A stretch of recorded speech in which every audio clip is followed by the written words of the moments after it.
Let's just do another couple of conditions. These will be muscular conditions. So accentuated second sound. Remember early on we did the diminished, which is a sign of hypoadrenia. So the adrenals are down when you get a low second sound. Or if you get a high second sound here, it may be due to lung pathology such as malignancy, tuberculosis. If at the pulmonary area only, maybe indicate pulmonary hypertension. Due to low noradrenaline, bronchial constriction and vasodilation, which is found with hypoadrenia. Okay, when your adrenals are down, your adrenaline level is down, all right, which allows more bronchial constriction. Because adrenaline, you give adrenaline to open the tubes up, don't you, in an asthmatic. So when you've got vasoconstriction, you give adrenaline. So lack of adrenaline will allow vasoconstriction to occur. And that's found with low hypoadrenia, particularly the adrenal medulla. If only at the tricuspid area, it may be indicative of liver dysfunction. Accentuated second sound may be due, now we found, to hyper or possibly hypoadrenia. And there's the boy really. Now you can see the difference when you measure this, okay, on that second sound. That when that second sound comes right up and it's the same size as the first sound, the heart is boom, boom, boom, boom, boom. That's after you've had too much caffeine, okay, and it really works absolutely well. And it's within about 10 minutes. If you doubt whether caffeine's having an effect on you, and you say, it doesn't make any difference, I can fall asleep anywhere, you know. I used to think that as well, and I still can fall asleep anywhere. But 10 minutes after I have a cup of coffee, that second sound is right up. It has a profound effect on the adrenals, much more than what you'd imagine. And you can measure it with the phonocardiograph. So angiospasms in hypertension. So really we're looking at a loud noise to shut the valves of the aorta and the pulmonary, which means we've usually got hypertension. Okay, so the person with a high second sound is probably got hypertension. The one with the low second sound is probably got hypotension. All right, see the difference there.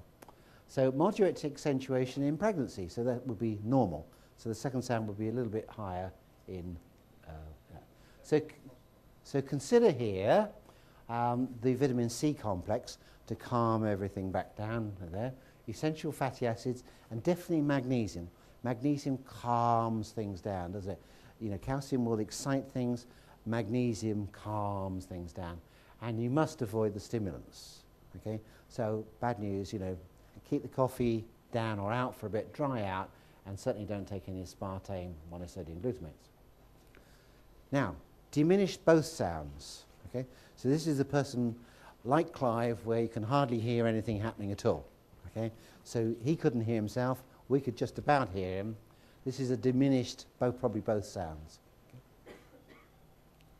Maybe due to hypotension, low blood pressure, hypothyroid, low testosterone, obesity, robust subject with deep thorax, hypertrophic emphysema, moderate pericardial effusion, myocardial degeneration, cardiac dilation or general asthenia,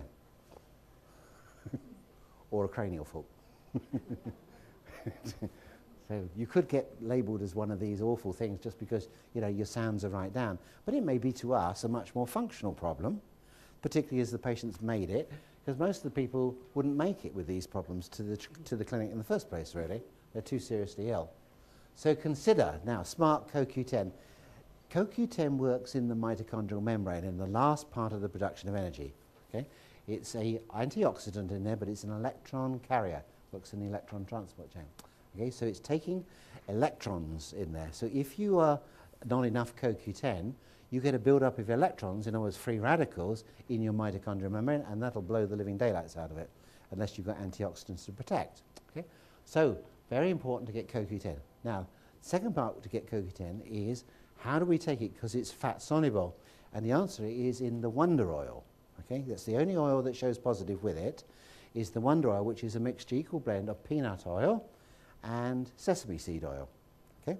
So that's the component. So you need to have it in oil. Remember, we said we tried to get rice bran, which is where commercially the capsules of oil-soluble CoQ10 are all in rice bran. And everywhere across the internet tells you not to touch rice bran, okay? Because it's contaminated with arsenic, because that's what they use as the pesticide in the paddy fields, unless it's organic. And we haven't found a source of organic rice bran well, we've got rice bran organic, but as rice bran, but not as the oil. We can't find the oil yet. But we do find that the Wonder Oil works very well. It was a 50-50 mix of organic peanut and organic sesame. Okay, that's got it dissolved in. Now there's another important component to the CoQ10 complex, and that is getting oxygen in, because that's where oxygen works, is in the mitochondrial membrane. It's the only place we actually use the oxygen in the first place. That's why it's called oxidative phosphorylation. And we have to get that, and we need the B12. So the component, the second component of the CoQ10 enzyme, the complex, is adenosylcobalamin and methylcobalamin. And we do an equal mix. So it's a bottle 50-50 of methyl and adenosyl. Well, the results on that are absolutely incredible with people with chronic fatigue. They come alive, okay? Because what you're doing is you're getting that real B12 in them in both forms, and you're getting the CoQ10. We've had amazing results with people with chronic fatigue. And of course, chronic fatigue is the decrease in both sides, both sounds. You know, everything is down, and you can hear it within the person, and they can hardly do the muscle tests, and therefore the heart is going to do the same thing. The heart is tired, okay? And it's an ultimate, if you like, they're on the way to really serious problems, you know, with cardiac myopathy, where you'd use the CoQ10 mix as well. But they're just completely tired out, and they are. When you run the cardiograph, you see it, there's hardly any sound. You know, you think, is this person actually pumping? And they're telling you they're tired, and then you begin to think, well, are they tired really, or are they just saying they're tired and everything else? But the cardiograph shows that, which is nice.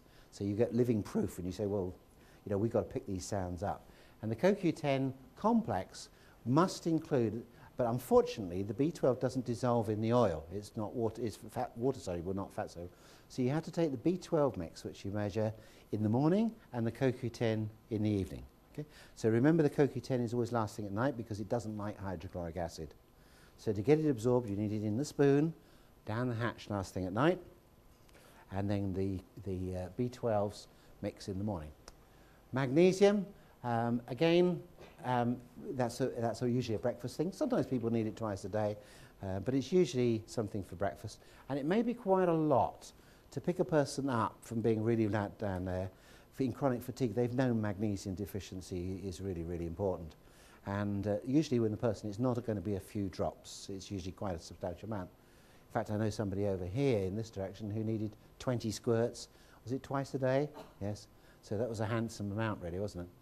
Although I think you have, you know, when we first met, this particular gentleman needed zinc, and he needed, how much did he need in zinc? It was gallons, yeah. It was something like 800 drops at a time, you know. When he does something, he does it properly, you know. So we sell him in industrial drums that big. Okay, we are at the moment working on a magnesium as a capsule. We're having slight difficulty with the capsules because some of them are splitting and some of them going soggy, but we're working on that and doing an organic bound magnesium through a food compound, which I won't tell you what that is until we've worked out.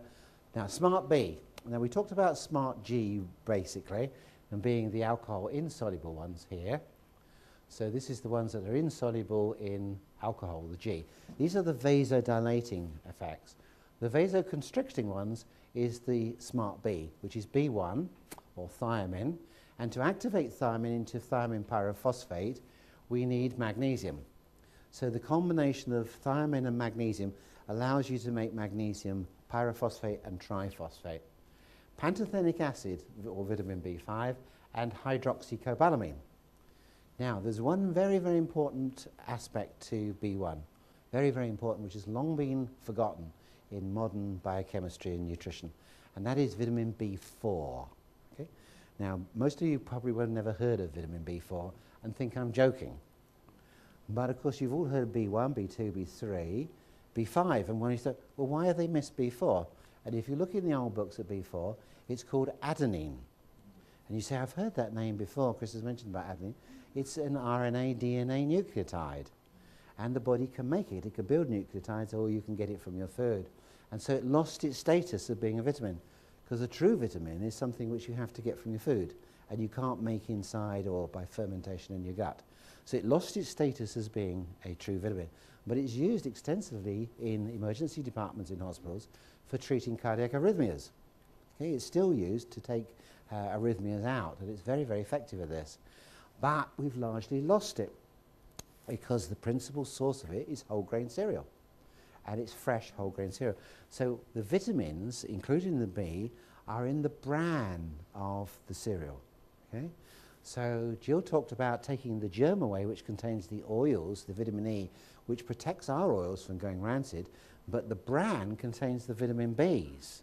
Okay? So if you take the bran away, you not only got no Bs, but you're left then just with the starch. And what happens with the starch is you use that as an empty calorie. So to burn starch in the Krebs cycle and burn it through, you need the Bs. That's why nature's given you the Bs. So if you eat a food that doesn't have the Bs, and you eat it, you're going to drain your Bs from everywhere else.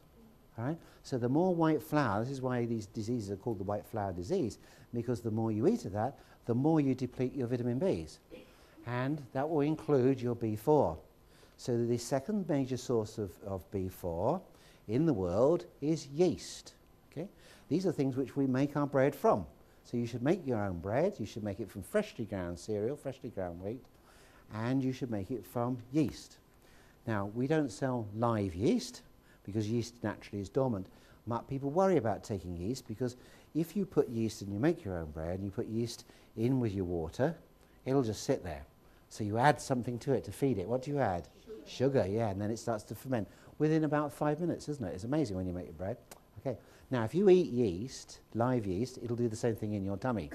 Okay, especially if you have a candy bar or something in there. Okay, and people say, "Oh, I can feel myself blowing up," and they do. They literally ferment, don't they, inside?